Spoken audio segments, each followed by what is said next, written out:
In 2009, I had the idea to buy billionaires.com. The Billionaires.com miniseries is your chance to get hyper-valuable and unique takes from celebrity billionaires like Tony Robbins and many more. And this guy said, "This is great, I love it, I'll give you $2.5 million. This series gives you access to exclusive insights from in-person and audio interviews, hosted by none other than the founder of the Family Office Club, Richard C. Wilson. Get started now with an official introduction to the $1 billion plus Expert Insights miniseries and see what these nationally renowned billionaires have to say about winning and succeeding in the game of capitalism. This guy, like of all the power players I've had in here, he's the smartest guy we've had here. No doubt.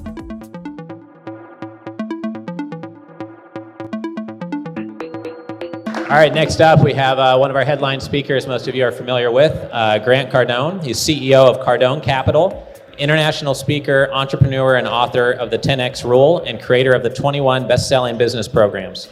Grant Cardone owns and operates 7 privately held companies and a $1.6 billion portfolio with over 7,000 multifamily units. He was named the #1 marketer to watch by Forbes magazine. Cardone is also the founder of the 10X Movement and 10X Growth Conference, the world's largest business and entrepreneur conference. I was just speaking to him about a 30,000 person event he recently put on, and he says his next event is going to be smaller with only 13,000 professionals. So I thought that was interesting, and we're excited to have Grant share his thoughts for the 3rd time here at the Family Office Club and at the Super Summit. I remember a few years ago when he said he was going to raise $100 million, and now he's raised $300 million for his real estate portfolio. So I think there's a lot to learn from Grant that'd be relevant to many family offices and investment management firms here in the room. So let's give Grant a big welcome up to the stage.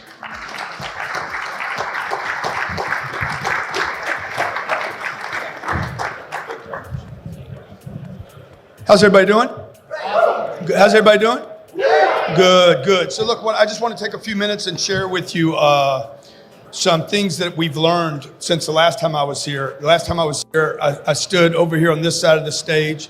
We were in some other place, right, Richard? Marriott. So their budget went up. They obviously making more money. They came to the REITS this time. And I said, I'm gonna raise $100 million I'm gonna raise $100 million going directly to retail investors. Those people in the room kind of chuckled. Oh yeah, that's funny. We're in Miami. Everybody talks big in Miami. We raised over $300 million in 25 months using Instagram, Facebook, LinkedIn, Snapchat, TikTok, which most of the room, how many of you have a TikTok channel? Handful. I have no clue what to do with TikTok.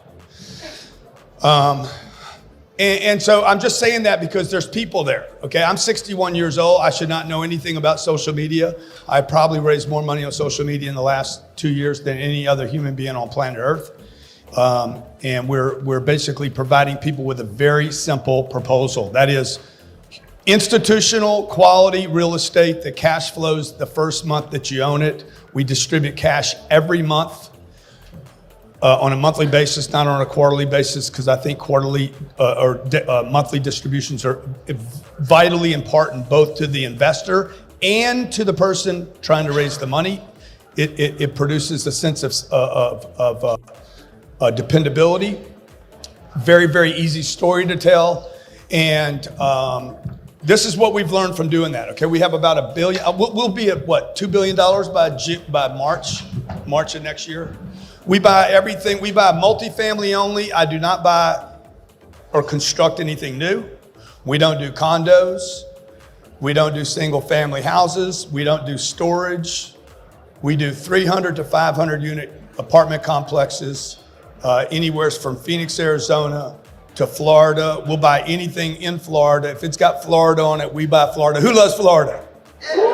Dude, Florida, I'm telling you, folks, we're in for the next 25 years. You're going to see the biggest boom. You're going to see a super cycle on apartments in the United States of America.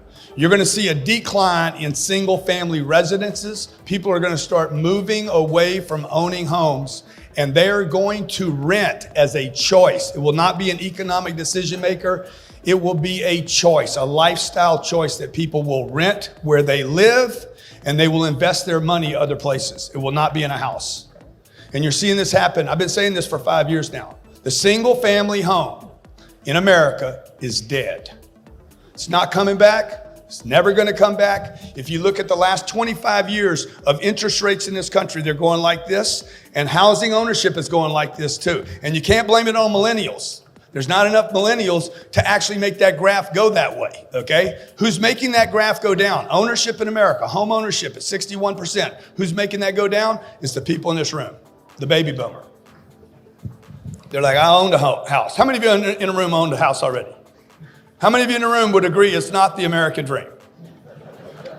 So once you know, hey, this ain't a dream, I got to mow the grass. In my dream, I do not mow the grass.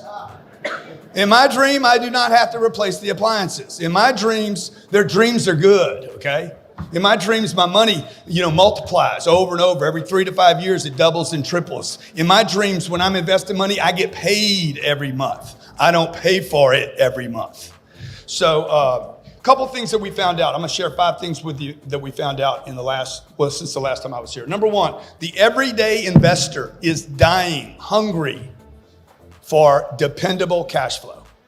The number 1 part of our story that works, if I'm on Instagram for 15 seconds, is number 1 is I provide monthly distributions. The REITs don't provide it. Goldman doesn't provide it. JP Morgan doesn't provide it. AT&T doesn't provide it. Coca-Cola doesn't provide it. Companies that are Apple doesn't provide a monthly distribution. So when I'm telling a story to a retail investor or to a family fund, a family office is, hey, we provide monthly distributions, 15th of the month. We send out distributions from the cash flow of our property. Number 2, your family office, how many family offices here? You guys should be using social media. There's people there. The only way to get money is through people. Billions of people are on social media. It is the new TV. Discovery had a hit show last year. 1 million people watched that show. It's called Undercover Billionaire. Okay, that was their hit show. Their first hit show in 3 years had 1 million people, right? I'll have 1 million people see my Instagram page this week. Without a TV channel, I can say what I want, do what I want. I'm not regulated. I can use it every 3 minutes, every 30 minutes, every 3 hours. I can do whatever I want with that page, okay? By the way, the retail investor never gets access to institutional sized deals. JP Morgan is not going to communicate to the retail investor. They're not going to tell a story. They're on CNBC. That's their channel, okay? Goldman's on CNBC. They're on the Fox Business. Instagram allows me to open up to billions of people on planet Earth that are sitting there watching their thread all day for everything from Floyd Mayweather to the crazy thing that happened in Golden Beach this morning to whatever I might want to promote to them. Number 3, relationships matter. We have the type of real estate that we buy today is typically an institution is either going to own it or I'm going to be competing with an institution to purchase it. So I will not buy a piece of real estate that other people are not interested in buying. I want 3 or 4 or 5 or 6 other players.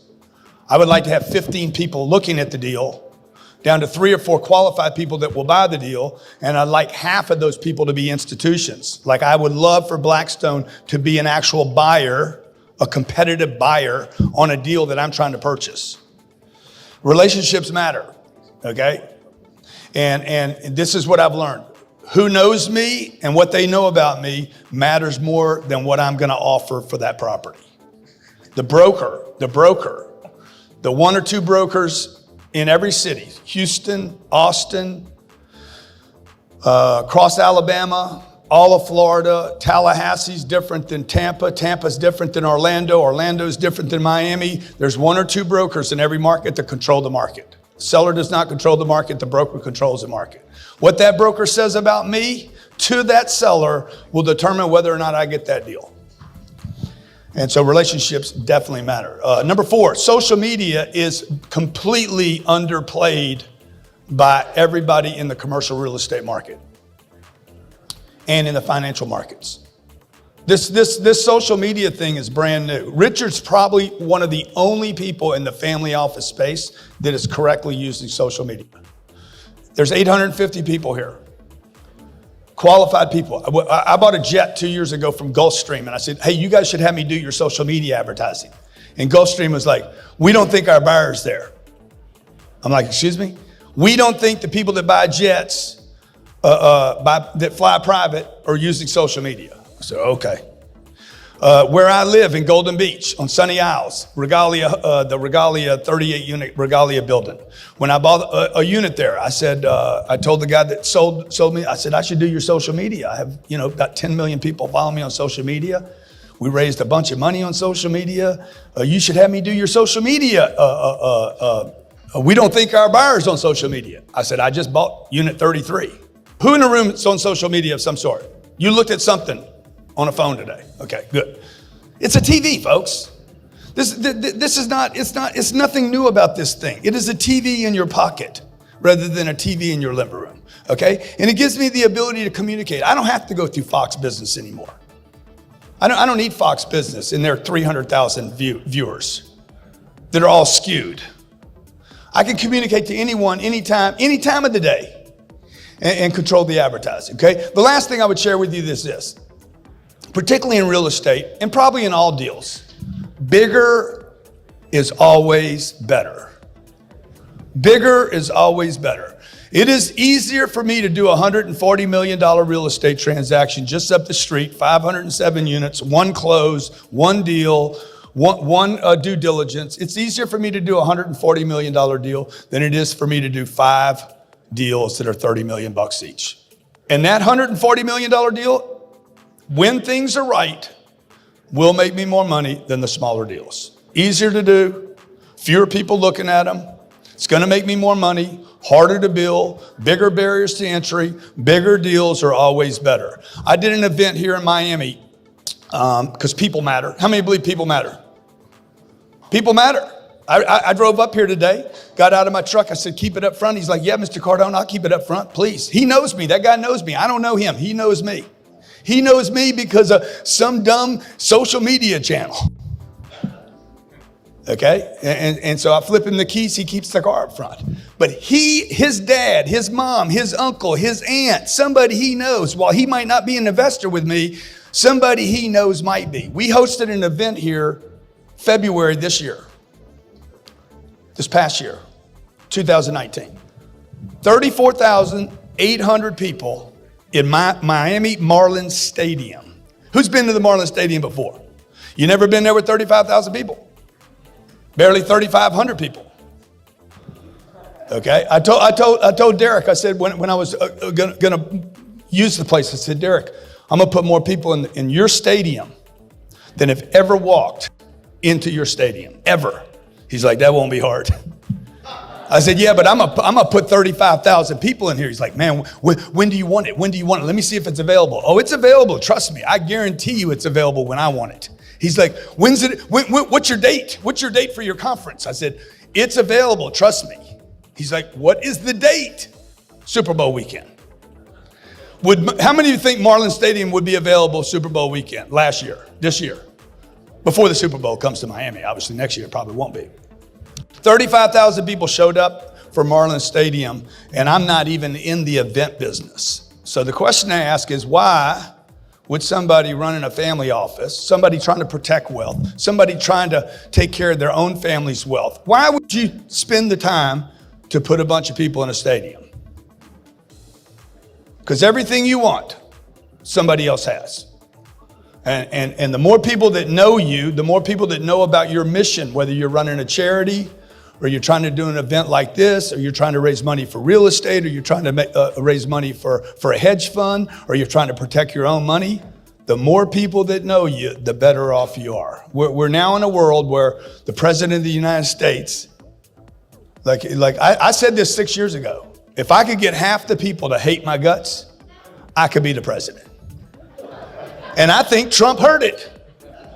He's like, that's what I'm gonna do. I'm gonna go on Twitter and get them to because if they don't know you, they can't help you. And there's a lot of people wasting time on social media, and there's a handful of people that are actually utilizing that platform to facilitate the things that they want.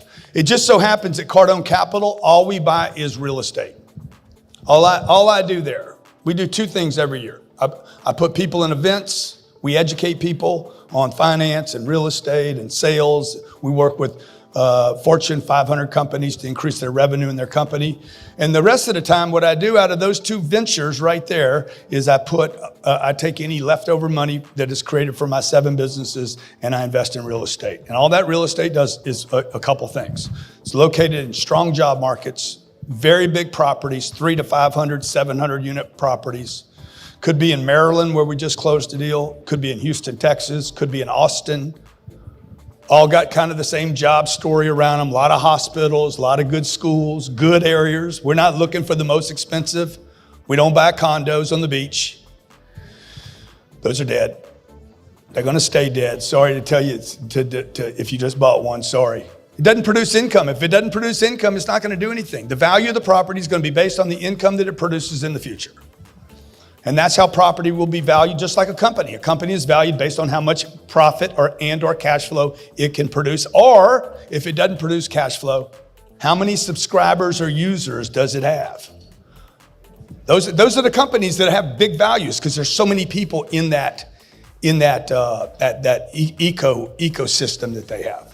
So all I do is take the money out of those first two distribution networks, people and training companies, and we put that money into real assets that produce cash flow in strong job markets, anywhere from Texas, particularly a low tax rate states, Arizona, Texas, Alabama, Florida, the Carolinas, Georgia.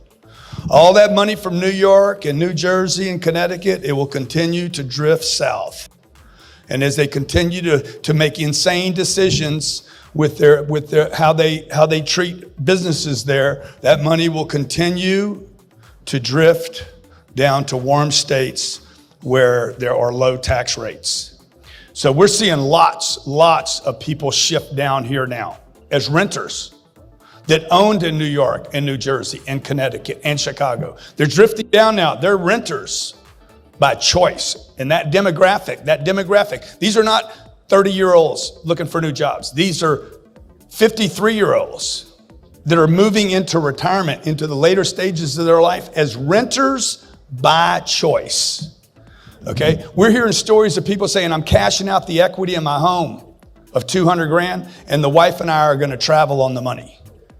We're having 20% of the people that invest, 20% of the $300 million that we've raised has come out of retirement account, 401ks that are self-directed, IRAs that are self-directed, SEPs that are self-directed, and people saying, hey, I want to invest that money in a real asset, okay, where you pay me monthly, I get a distribution every month, and I get the depreciation with that asset because they're a partner. You're actually a partner with me in the real estate. So we pass on the depreciation and the tax advantages to you as a partner, and you get the value advantage upside of the leverage, the amortization, and the appreciation. Okay, I want to thank Richard again for having me back this year. Really appreciate all of you being interested in your wealth, protecting your wealth. It's an example that needs to be told to all Americans. You know, I don't know if you know this, but 76% of Americans live paycheck to paycheck. 76%. 7.6 people out of 10 live paycheck to paycheck. People in this country don't know how to get money. They don't know how to keep it, and they don't know how to multiply it. Give yourselves a big hand because you figured all that out. Thank you very much.